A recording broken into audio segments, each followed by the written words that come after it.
안녕하십니까. 전기신경치료 학회입니다. 대부분의 환자분들이 어깨 환자분들이요 힘줄 파열이 되어서 아프다고 생각하시는 것 같아요. 그리고 또 하나는 뭐냐면 수술을 언제 해야지 되는지를 잘 모르시다 보니까 다른 병원에서 수술 얘기를 듣고 오시면은 굉장히 불안해하시고 그런 분들이 좀 있습니다. 그래서 오늘은 힘줄 파열이 되었을 때 통증은 어떤 원인들이 있는지에 대해서 좀 말씀을 좀 드려보고요. 그 다음에 파열 시 수술은 언제 하는가에 대해서 간단히 언급을 해드리겠습니다. 아마 이 영상이 좀 복잡하긴 해도 다 보고 나시면은 여러분 스스로 자기 몸에 대해서 평가하고 기준을 좀 삼을 수 있을 것 같다라는 생각이 좀 듭니다. 시작하겠습니다. 힘줄이 파열이 되면은 파열 때문에 통증이 심하게 나타난다라고 여러분들이 들으셨죠? 그것도 여러분들 그렇게 알고 계시잖아요. 그런데요, 그게 아닙니다. 힘줄에는 통각을 느끼게 하는 신경, 그러니까 통증신경이라고 하는데 통각을 느끼게 하는 신경의 분포가 매우 적습니다. 그래서 힘줄 파열이 되어도요, 그렇게 심하게 아프지 않아요. 아주 미미하게 아프다라는 거, 그거 꼭 알고 계시면 좋습니다. 파열이 되었다고 해도 통증을 느낄 수 없거나 아주 미미한 통증만을 느끼게 됩니다. 그러니까 여러분들이 어깨가 아파서 병원을 가시잖아요. 병원을 가셔서 사진을 찍고 촬영을 해보니까 어깨 힘줄이 파열이 발견이 되는 겁니다. 그러면 난 어깨 파열 때문에 지금 아픈 거다라고 생각하시게 되는데요. 사실은 그게 아니라는 얘기입니다. 조금 전에 제가 언급드렸던 것처럼 어깨 힘줄 그 자체의 파열은 통증을 그렇게 많이 유발하지 않기 때문에 상당히 위험합니다. 왜 위험하냐면 통증을 미미하게 느끼기 때문에 그 수술 시기를 놓칠 수 있어요. 안 아픈 거죠. 어떤 환자분 같은 경우에는 일상생활을 뻔히 잘 하다가요, 우연히 어깨를 이제 검사를 좀 하게 됐는데 했더니 완전 파열이 나왔다든지 그런 사례가 있을 수 있는 그런 병이 어깨 힘줄 파열이라는 병입니다. 학회에서는요, 어깨 통증의 원인 중에서 힘줄 파열 그 자체의 통증이 가장 적게 나타난다고 분류가 되어 있어요. 자, 이걸 가지고 정리를 해보면 어깨 힘줄이 파열이 되었다고 하더라도 어깨 힘줄 파열 그 자체가 통증을 나타내게 하지 않는다라는 거는 어느 정도 좀 여러분들이 좀 이해가 되셨으면 좋겠습니다. 그러면 통증은 왜 나타날까요? 어깨 통증이 있어서 여러분들은 병원을 갔을 거고 병원에 가서 사진을 찍고 확인했더니 어깨 힘줄 파열이라는 그런 진단을 받지 않으셨겠어요? 그건 뭐냐면 다른 이유가 있어서 그래요. 어깨병이요, 어깨 힘줄 파열, 소위 회전근개 파열만 있는 게 아니고요, 30가지가 넘습니다. 아니 그 이상이 될 수도 있어요. 이런 거죠. 관절이 굳는 오십견 혹은 목 디스크 때문에 어깨가 아픈 그런 경우도 있습니다. 그리고 근육의 어떤 윤활유 역할을 해주는 점액낭에 염증이 생기는 점액낭염이 있고요. 석회가 끼는 석회화 건염도 있어요. 아니면 근육의 이상으로 생기는 근막 통증 증후군이라고 있거든요. 이런 것들 혹은 어깨 관절 속에 쿠션 역할을 하는 와순이라고 있는데 그 와순이 파열이 된다든지 해도 어깨가 아플 수가 있습니다. 실제 임상에서 보면요, 통증을 호소하는 환자의 경우에 대부분 중복적으로 통증의 원인이 있는 것을 쉽게 발견할 수가 있어요. 무슨 얘기냐면 어깨 힘줄 파열이 있으면서 석회화 건염, 어깨 힘줄 파열이 있으면서 오십견, 어깨 힘줄 파열이 있으면서 와순 파열, 어깨 힘줄 파열이 있으면서 근육통 이런 식으로 발견이 된다는 얘기죠. 제가 실제 환자 사례를 여러분께 하나 보여드리도록 하겠습니다. 손 내려보세요. 전체가 다 이만큼 부어 있는 거 아시죠? 알고 있으시죠? 그럼 올려보세요. 단일도 안 움직여진다, 그죠? 여기 겨드랑이 살짝 벌려봐요. 내리고 다시 한번. 됐습니다. 손 끝으로.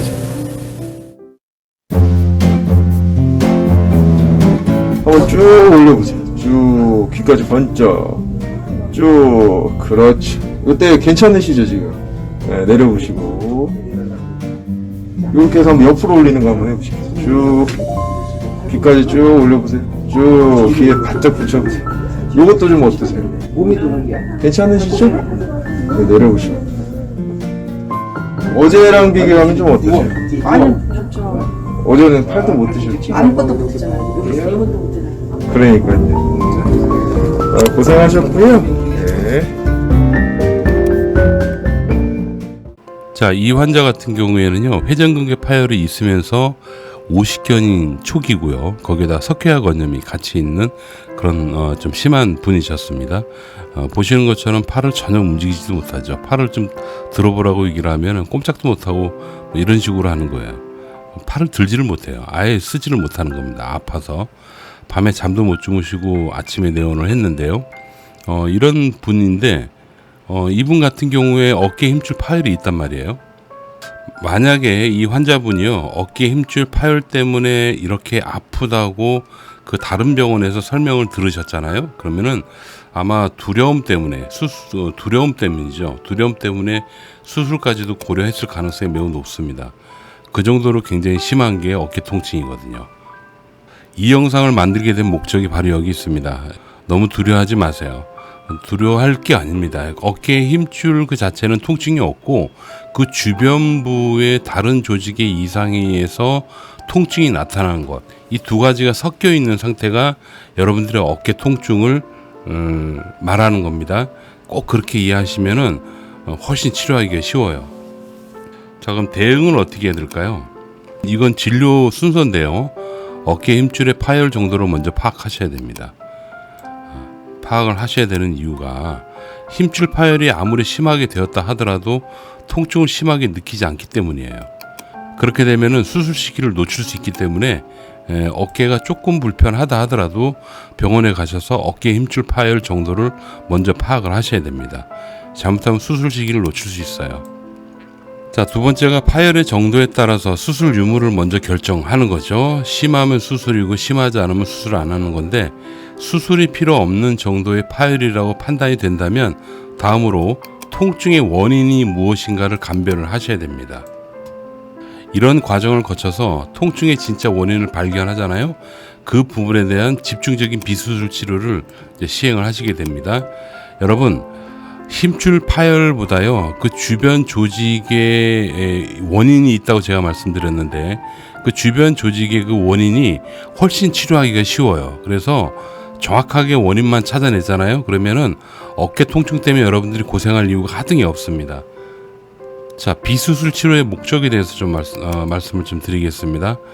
통증을 제거하고요, 관절을 굳지 않게 유지시켜주는 것, 이 두 가지가 비수술의 목적이 됩니다. 그러니까 수술 부분은 제가 잠시 뒤에 언급 다시 드리고요, 비수술만 좀 설명을 좀 드릴게요.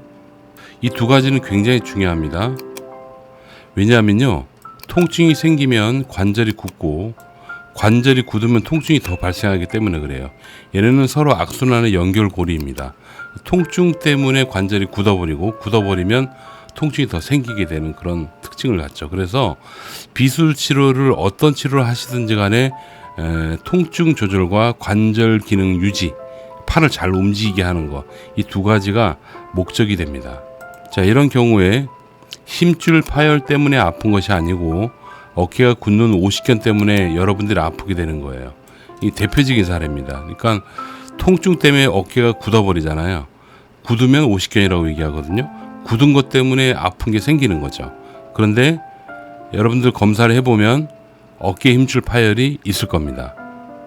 그러니까 현재 지금 팔을 잘 못 쓰시는 분들 중에서, 그러니까 팔을 잘 못 들고 못 올리시는 그런 분들 중에서 회전근개 파열이라는 진단을 받으셨다면, 그거는 뭐냐면 통증 조절을 잘 못하셔서 관절이 굳고 관절이 굳으니까 통증이 더 생기고 하는 이 악순환을 한 두세 달, 서너 달 정도 겪으신 분일 가능성이 매우 높습니다. 어깨가 굳으면 통증의 원인이 더 다양해집니다. 어깨를 감싸는 캡슐 인대라고 있어요. 여기서 보시면 딱 제거하고 싹 제거해 보면 요 안에 요거 보이시죠? 이게 캡슐 인대인데, 이 인대가 경화, 딱딱해지는 그런 증상, 현상이 나타나죠. 이것 때문에 염증이 나타날 수 있고요. 또 관절 내에 있는 와손이라고 해가지고 쿠션이 있거든요. 이 쿠션 자체에 파열이라든지 아니면 충돌이 일어나는 그런 현상이 일어날 수가 있어요. 거기다가 팔을 잘 못 쓰다 보니까 근육이 위축이 되는 그런 경우도 있습니다. 이렇게 여러 가지 다른 병이 또 생길 가능성이 있기 때문에 그런 이유로 힘줄 파열이 되었을 때 가장 중요한 것이 통증을 조절해 주는 거고요. 관절을 굳지 않게 유지시켜 주는 겁니다. 여기서 여러분들이 하나 체크하셔야 될 게 있겠죠. 수술은 필요 없고 일단 비수술을 치료를 좀 받아보자라고 얘기를 들으신 분이시라면 선택하신 그 병원에서 통증 조절과 관절 기능 강화, 관절 기능을 유지시켜주는 그 두 가지 치료를 받으시게 되는데요. 이 치료를 잘 하는 병원이냐 못하는 병원이냐에 따라서 또 여러분들의 생활이, 삶이 좀 달라질 수가 있어요.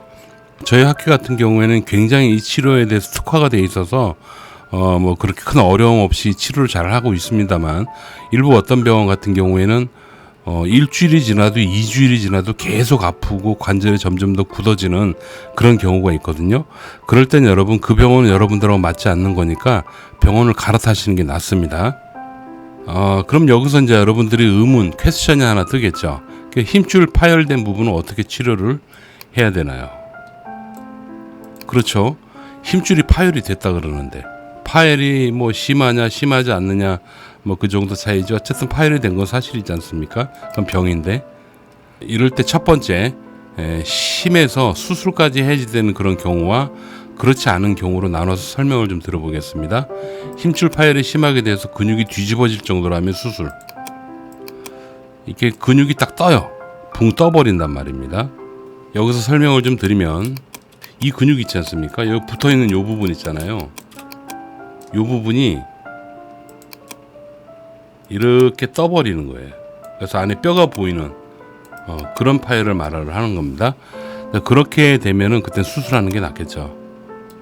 통증이 있건 없건 수술하는 게 낫습니다. 이런 경우에는 더 진행되면 수술조차도 못하는 수술 시기를 놓치는 그런 경우도 있기 때문에 그렇습니다. 극단적으로 수술하지 않을 경우에요, 팔을 사용하지 못할 수도 있어요. 팔을 아예 못 듭니다. 실제로 그런 환자를 저는 봤습니다. 팔을 못 듭니다.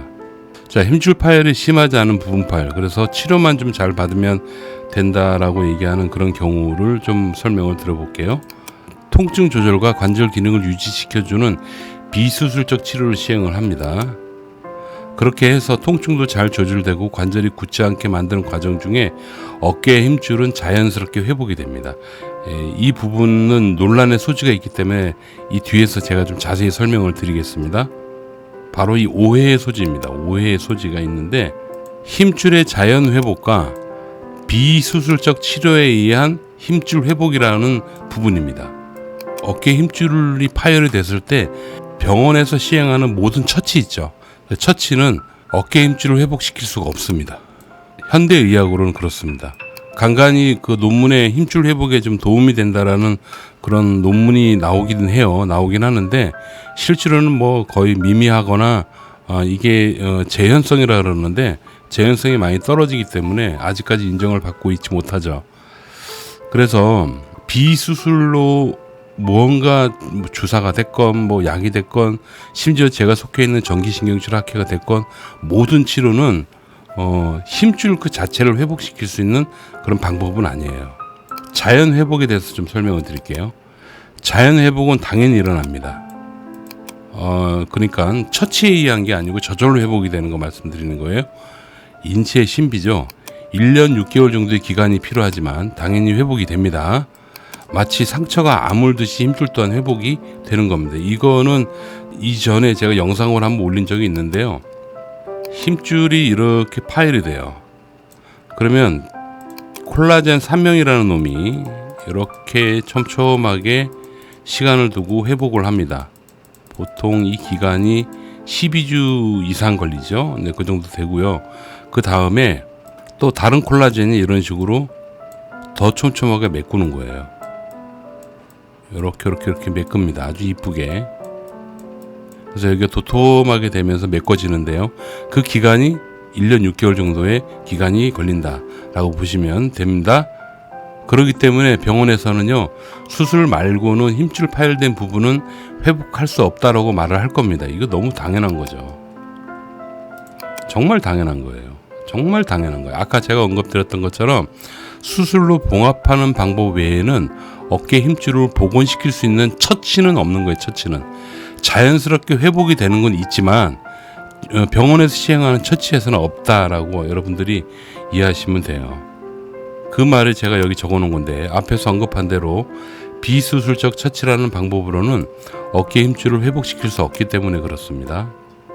그런데 자연 회복은 무언가 처치를 하는 것이 아니고요, 시간이 지나면서 자연스럽게 회복이 되는 인체의 생리학적인 현상이에요. 아주 특징적이죠. 놀라운 신비입니다. 신비. 여러분, 그 손에 상처 나면 염증 생기고 곪고 또 그 딱정이 생기고 나중에는 또 아물잖아요. 하는 것처럼 다른 그 루틴을 갖고 있지만 힘줄도 그렇게 회복이 된다니까요. 그렇게 이해하셔야 됩니다. 그래서 힘줄 파열 정도가 수술까지 할 필요 없는 상태라고 판단이 내려졌다면, 그러니까 수술을 안 해도 된다, 그 말이 뭐겠어요? 이게 시간이 좀 지나면 회복이 된다는 그런 말 아니겠습니까?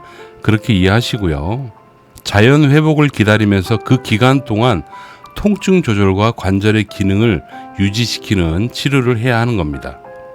여기에 또 추가를 해요. 자연 회복이 되는 그 기간, 소위 1년여 정도의 기간 동안에 여러분들이 아프면서 관절도 굳은 상태로 있게 되잖아요. 그러면은 자연 회복도 더디돼요. 더디되고 그 품질도 별로 좋지 않아요. 그렇기 때문에 수술 얘기를 듣지 않았다면, 그 파열 정도가 심하지 않다면 무조건 아픈 거 조절하고 관절을 부드럽게 만들어주는 치료를 잘 받으셔야 된다라고 이해하시면 되겠습니다. 좀 더 현실적으로 가면 바로 이런 얘기가 되죠. 힘줄이 자연 회복되는 그 기간 동안에 아프면서 지내는 게 낫습니까? 아니면 안 아프고 지내는 게 낫습니까? 어떻게 아프면서 1년을 지낼 수 있어요? 근데 실제로 1년 이상 고생하시는 분이 많이 있거든요. 이게 정말 안타까운 거야. 그분은 어차피 그래도 좋아지긴 하겠지만은 품질이 안 좋아진다니까. 굉장히 또 오랫동안 고생을 하시게 되고, 당연히 안 아프고 일상생활 하면서 이 기간을 보내는 것이 여러분 삶의 질 면에서도 훨씬 좋을 겁니다. 그래서 여러분들은 수술까지 필요하지 않은 경우에 한해서 통증 조절과 관절 기능 유지를 위한 아주 전문적인 치료를 받으셔야 됩니다. 치료 잘하는 선생님들 꽤 많아요. 근데 수술을 한 경우도 잠깐 볼까요? 수술 후 자연 회복되는 기간이 있습니다. 얘도 마찬가지로 여러분들이 병원에서 들으셨겠지만 한 1년여 정도의 기간이 필요합니다. 수술 후에 통증 조절과 관절 기능 유지를 위한 아주 전문적인 치료를 받으면서 똑같죠? 그 기간 동안 잘 보내는 겁니다. 그렇게 하면 수술의 예후가 좋을 뿐만 아니라 이전처럼 아주 건강하게 살아갈 수 있게 되는 거죠. 그러니까 수술을 한다고 해가지고요, 단번에 좋아지고 그러지는 않고요, 수술해도 그것도 흉이잖아요. 그렇기 때문에 회복하려면은 1년여 정도의 기간, 소위 비수술로 치료할 때하고 비슷한 시간이 걸린다라고 보시면 되겠습니다. 자, 에필로그입니다. 제가 오늘 이 영상을 통해서 여러분들께 말씀을 드리고 싶은 거는, 무조건 힘줄 파열되었다고 겁내지 말았으면 좋겠다. 힘줄 파열 그 자체는 통증을 매우 미미하게 느낀다. 어깨의 통증은 힘줄 파열에 의해서라기보다는 다른 원인에 의해서 발생한다. 그 다음, 어깨 통증 관리와 관절이 굳지 않게 하는 관절 기능 유지를 위한 전문적인 치료를 받아라. 이 4개. 자, 이렇게만 하시잖아요. 어깨 힘줄 파열이 되었다 하더라도요, 수술적 방법부터 비수술적 방법으로 현대의학은 충분히 여러분들의 삶의 질을 지켜줄 수 있을 정도로 발전했습니다. 이라는 것을요, 제가 꼭 말씀드리고 싶었거든요. 꼭 알아주시면 좋을 것 같아요. 방법이 많아요. 수술부터 비수술까지 정말 방법이 많아요. 여기서 이제 한 가지 조금 염려가 되는 부분이 있으면, 양심적인 의사를 만나는 거죠. 굳이 수술이 필요 없는 그런 파열인데도 수술을 권유하거나, 아니면은 정말로 실제로 수술이 필요 없어서 비수술을 치료하는데 실력이 없거나 하는 그런 병원을 여러분들이 선택을 해버리면 또 골치 아파진다라는 거. 그게 조금 한 가지 좀 염려가 됩니다. 그렇지만 힘줄 그 자체가 파열이 됐다고 해서 여러분들이 아프지 않기 때문에 아주 쉽게 원인만 찾아내면은 조절이 된다라는 부분은 꼭 오늘 얻어가셨으면 좋겠다는 생각이 듭니다. 오늘은 여기까지 하겠습니다. 여러분 감사합니다.